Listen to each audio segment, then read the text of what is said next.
பூச்சி பார்வாயில்ல தீ மூட்டை பாக்குற தாயா வச்ச மொழுகா போல நெடிய தூக்கி வீசுற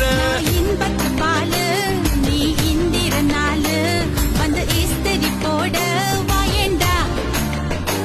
நான் வீரம் மன்னிவேன் ஒரு முத்தமா தருவேன் நீங்க மன்மதலில வேணாண்டி